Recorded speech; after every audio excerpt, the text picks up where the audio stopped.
Hello, ladies and gentlemen, and welcome to the Chamber of the Wraith. My name is Brian, and tonight we're going to be tackling the edge of darkness. Yeah?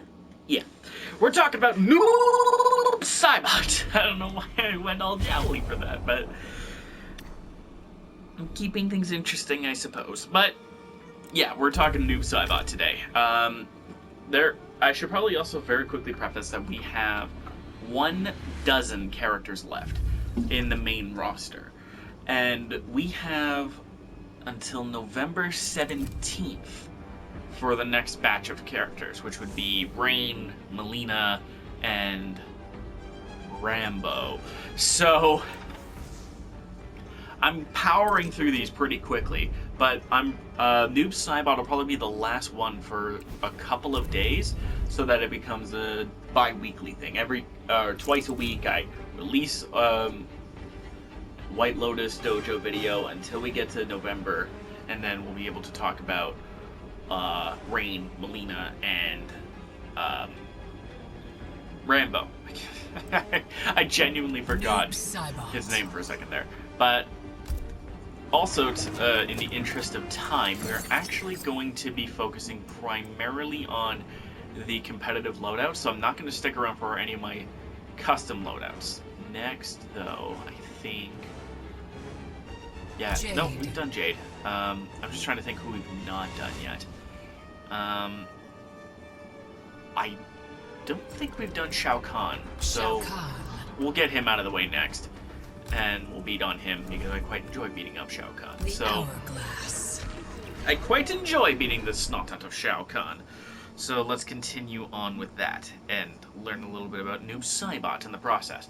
He doesn't have any strings that he doesn't have any abilities that add strings or anything, and I don't believe he has anything that replaces any abilities off the top of my head. We'll see though. White Lotus Dojo. Yeah, I don't think I did Shao Kahn. Photocon. I did. Jade. Kitana, Baraka. Yeah, no, there's no Shao Kahn here, so he'll be next. But that's neither here nor there. We need to talk about Noob Saibot. I just need to see. That's his armor break, so very quickly there. Uppercut, straight kick, high kick, boot slide, dark heel, sickle sweep, sneaky Saibot, and sickle strike. So this is another two-parter. Nice. Although, did I end up in a tournament variation? Yes, I did. Okay. Where is it? There we go. Okay, so first up we have knee hook, which is a 7-frame down one.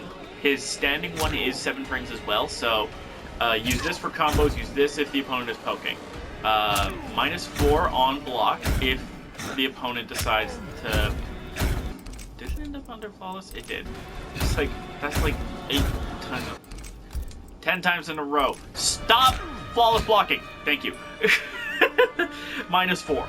So, not safe, but definitely safer than Kano's.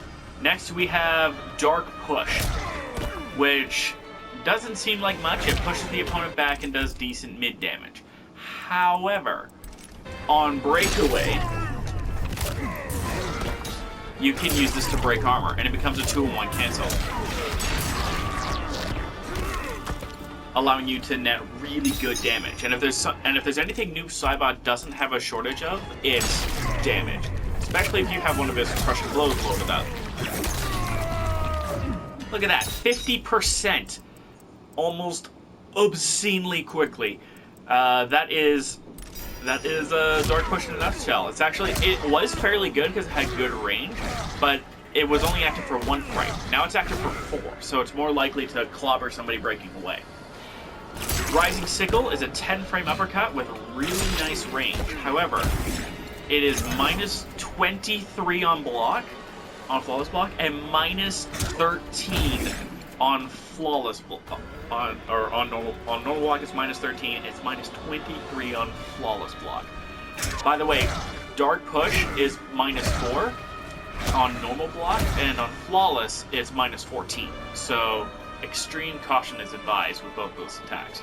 Then we have Straight Kick, which is an 11-frame high. Nothing to write home about. You're not going to see this move too often. It doesn't have the greatest range in the game. It is +2 on block though, so that's something. Then we have high kick. This is another high that's 50 damage, but it pops up and allows for certain combos to happen. At mid-screen, you don't get too much. You get maybe a normal into a special move, and then you end it. But in the corner, you can get a couple of these off, and then you can end the combo that way. So you can get 1, 2, 3. Okay, you can get 3 of those, and then standing 1. So 1, 2, 3, 1, 2. Damn it. 1, 2, 3, 1, 3. And then you get 30%, no problem. It's actually a fairly decent way to kind of just get easy combos in the corner. So that's where it's really useful. But remember, use this in conjunction with combos. Don't start with it. Otherwise, you are liable to get clobbered, especially since on block, it's -9, which means it's punishable. And if your name is Jade, that means a crushing blow punish off of a reacting block. Even if you don't even have to duck it as Jade.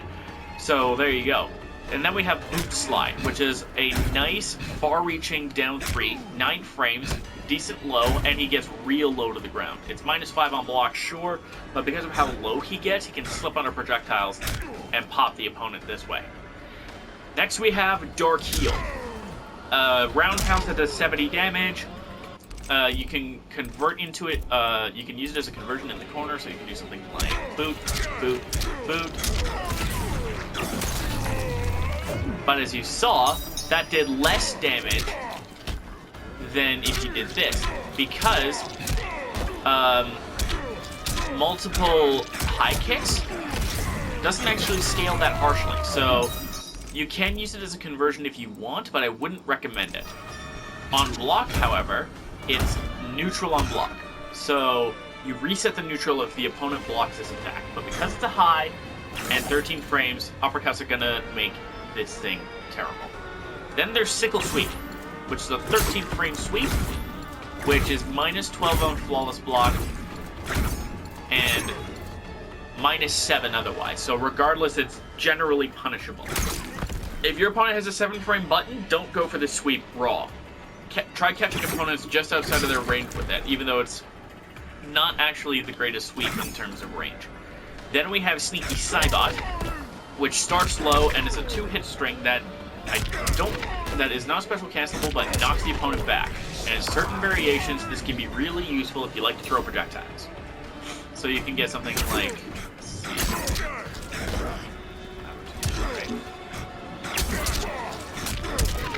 there we go. That's just one theoretical idea, and because of its really good range, you can use this at the beginning of the match to sneak in a low and knock the foe back. But as you'll see, lows are not Noob Saibot's problem. Then there's Sickle Strike. Noob Saibot's fastest low at 9 frames with really good range. It's -6 on block, sure, but the amount of times that I've been hit by Sickle Strike when I thought it wasn't gonna hit, it's a little bit crazy. Now let's get into part 2. Which is hop attacks, wake up attacks, and both of his throws of crushing blows. And I'm actually going to very quickly talk about his jumping attacks as well at the end. First up we have Sickle Slam, which is a 13 frame overhead off of a short hop, -16 on flawless block, knocks the opponent down, has decent range. Nothing to write home about as a short hop. The slightly faster Spinning Wraith has slightly more range. So overall, you would want to be going for Spinning Wraith. However,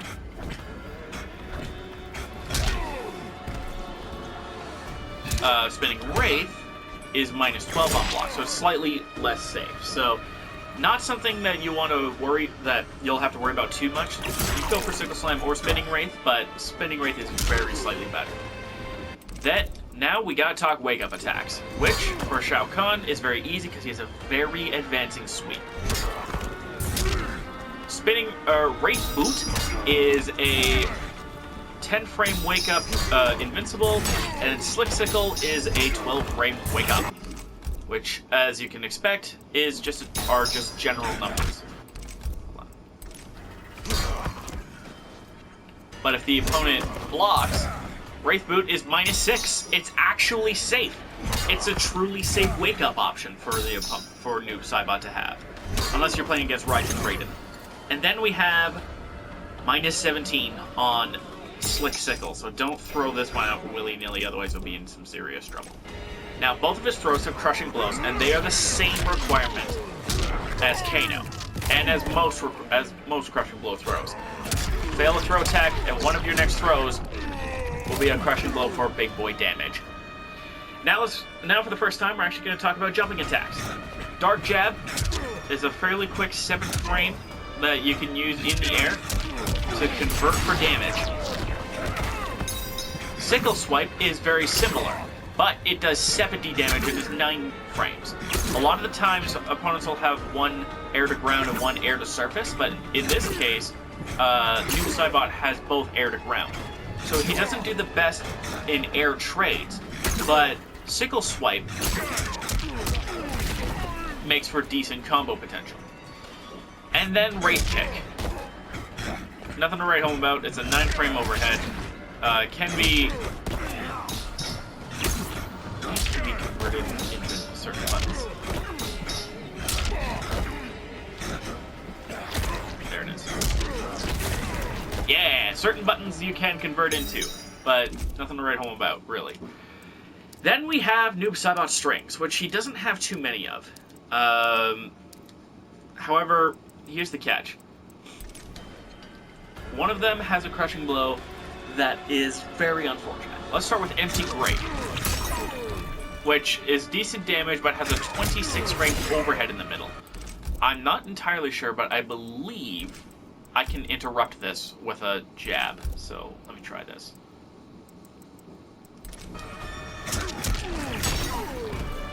I'll try interrupting it.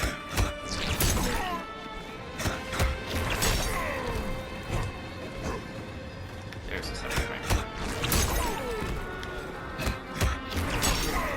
Okay, I guess you can't. I thought you could, but that is almost certainly a flawless block gap because of how big the gap is.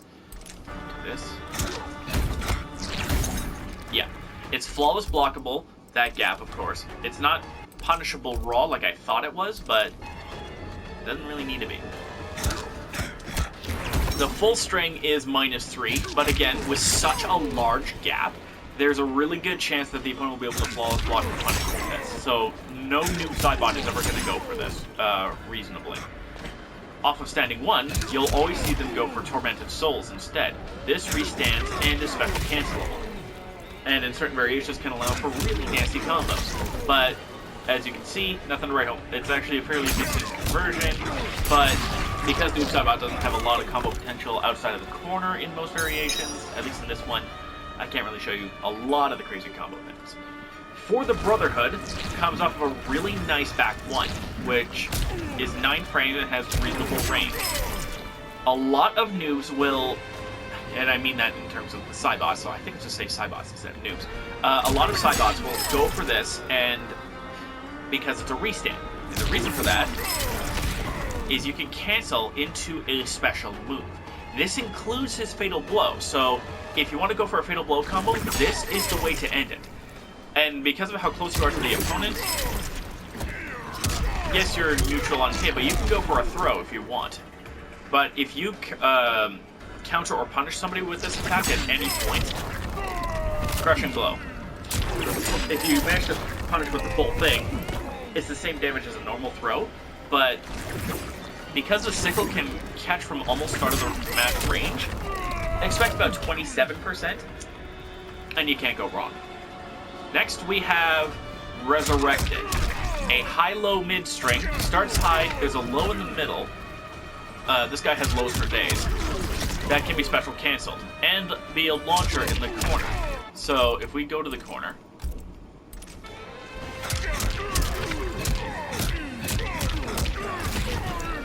you can see the combos get pretty easy with this. But on block, -4. Also, I forgot to mention the block string for Tormented Souls. Tormented Souls is -8 on block, so it's punishable by most of the cast. But it is still safer than for the Brotherhood, which is -17. There's a lot of pushback to be sure, but that doesn't mean that you won't get punished. Faster fatal blows or attacks that have decent range are definitely going to clobber you. Fast projectiles will chew you up if the opponent can get a punish going for this. Wailing Wraith is the string you'll see a lot of Noob Saibots go for in their combos. So they'll do Crushing Blow, because it's a 3-hit string that can be special cancelled on the 3rd hit. Well, it's 4 hits, and you can cancel it on the 3rd.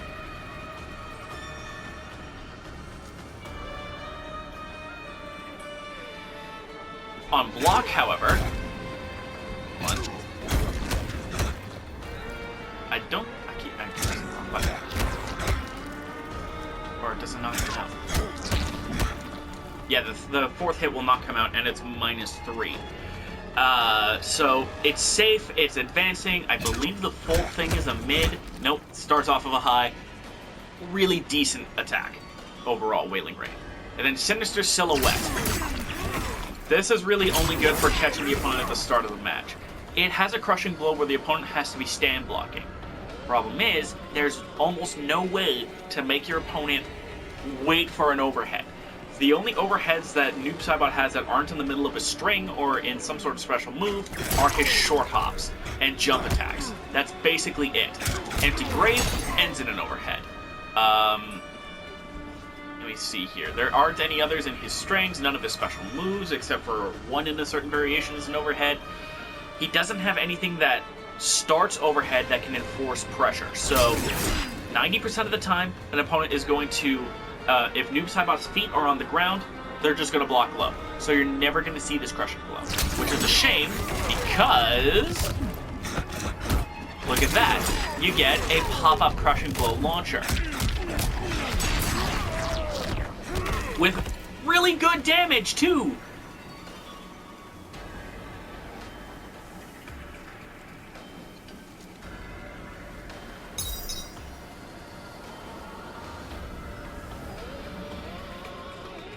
Shame about that string. If Noob Saibot's, I don't know, if Dark Push happened to be an overhead, don't ask me how, but I mean a dive kick isn't a goddamn overhead, then that would be really good for Noob Saibot, because at least he'd have something that he can enforce that's an overhead on block that allows Sinister Silhouette to come out at all, but no dice. Now let's talk Universal Special Moves before we get to the variation exclusive ones. And Noob Saibot doesn't have much. He has Shadow Tackle, which is a pseudo projectile that has its own Crushing Blow.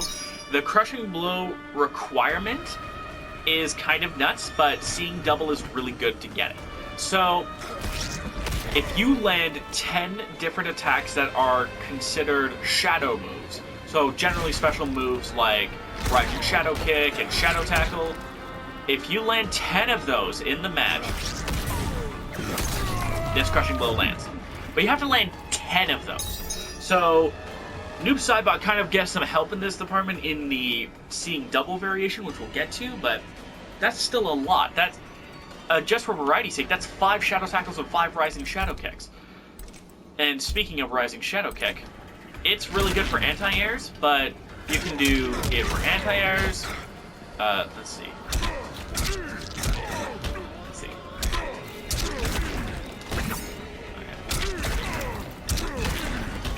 See, I got 2 of them there, but that's basically it. That's just it for two strings. So I'd have to choose 1, and then go for something else. It doesn't hurt the combo that much, I don't think, but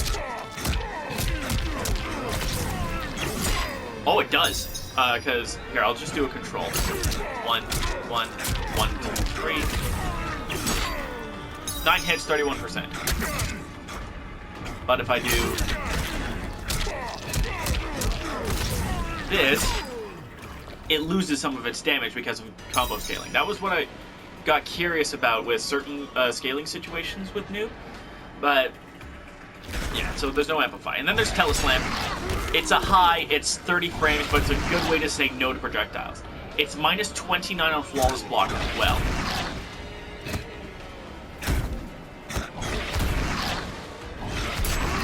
But I believe it's like minus 20 on normal block. Yeah, it's minus 29 regardless.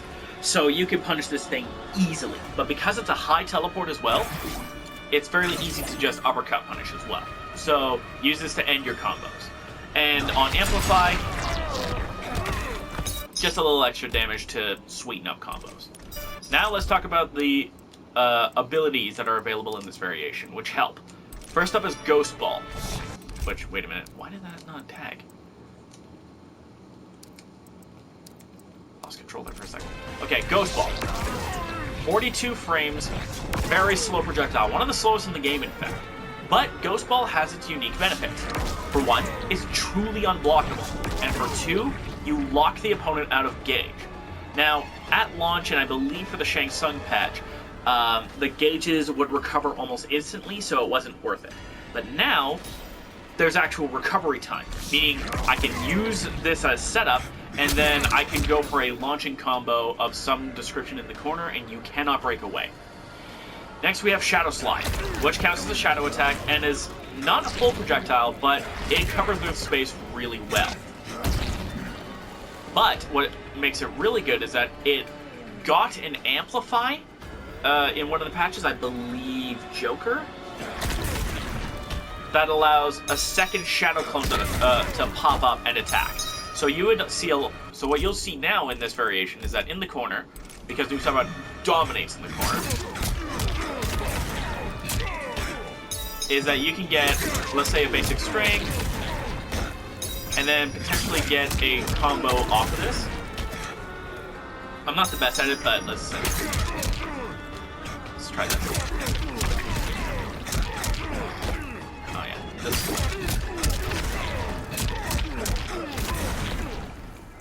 I missed, but there's the idea there.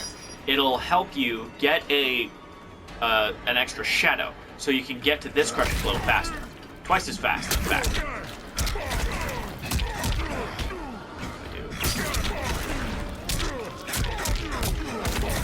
There it is. That's 3 shadows.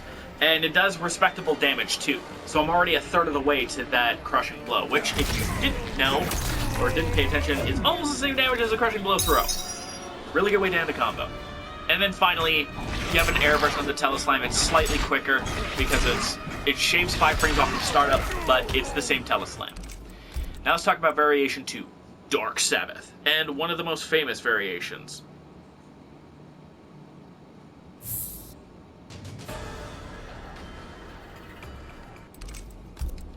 Especially because of its combo potential. First, we have a much faster projectile in Spirit Ball.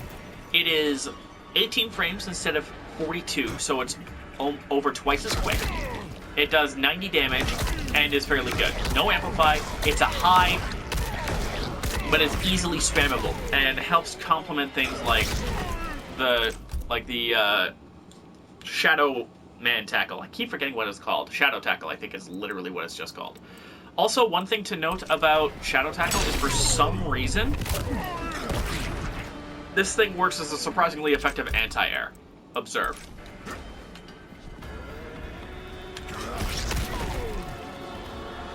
For some reason, this projectile works really good as an anti-air. Don't ask me why, but it does. Next we have Sickle Port, which can only be done in the air. This is a good alternative to the teleport. And if you amplify, you get a hit that launches. So you can do something like...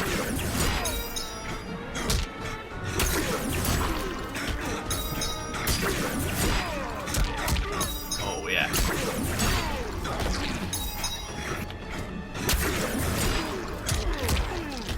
Hold on. Oh, really?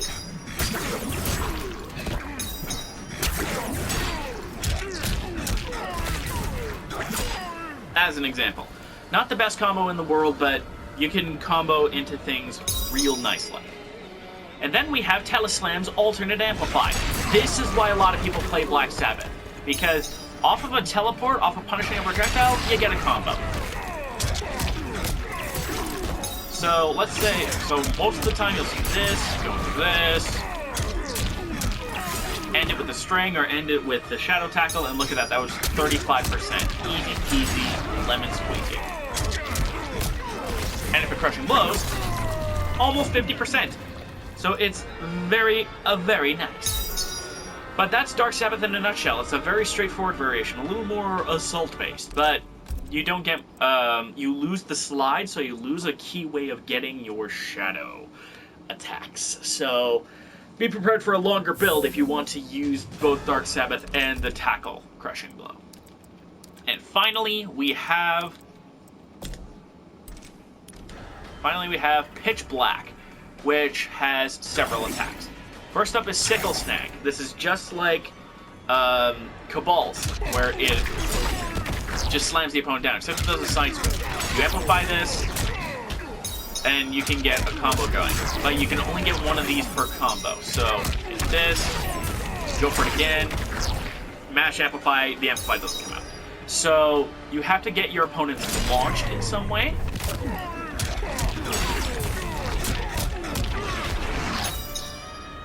But if you get them launched, you can get a pretty good combo going. This.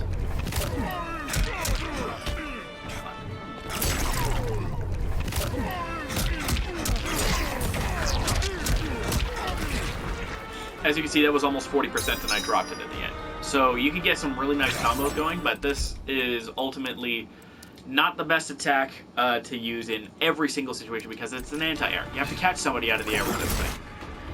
But we have an overhead projectile in Sickle Toss, where despite how it looks, this attack only hits from the sickle. So if I'm at very close range, it doesn't hit. Its minimum effective range is about here. And if you amplify it, you get a launcher. If you could use this, if this was faster, you could use this to enforce this kind of pressure. But it's 35 frames. It's 35 frames and this is 15. The opponent is going to be able to see this coming and block, no problem. But the nice thing is that Sickle Toss does count towards the shadow count. So if you do max plan this, you can actually, at least in the corner, potentially get a shadow clone in there. Let's try this.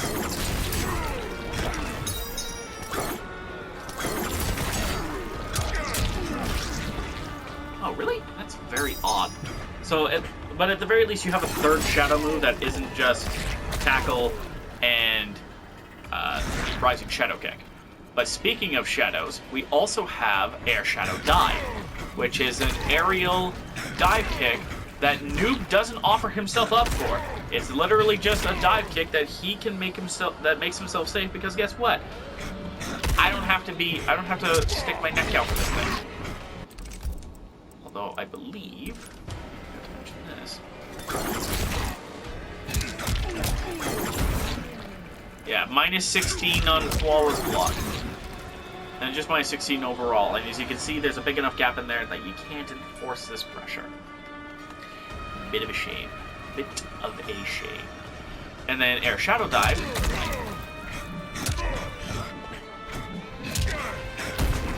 is minus 23 on block. In the air on flawless block.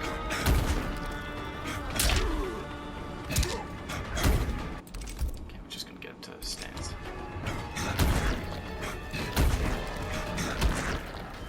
But minus 17 if it doesn't flawless block. So it's not safe per se, but what move is going to punish Noob Saibot at this range that's 15 frames or slower? Do tell. I don't even think Scorpion's teleport can. And finally, we get to talk about Noob Saibot's Fatal Blow, which is called Together Again. It is, I forgot that you gotta be at 30% for this. Where did it go? There it is. It's 28 frames, active for 3. Despite how it looks, it actually hits mid, I believe. Unless they fix that. but does decent damage. Yeah, it's a mid. So, but despite the fact it's a mid, you're never gonna land this thing in a juggle combo, because even if it's active for 3 frames, it's just no. It used to be active for only 1, so that gives you an idea. But here's what you can do.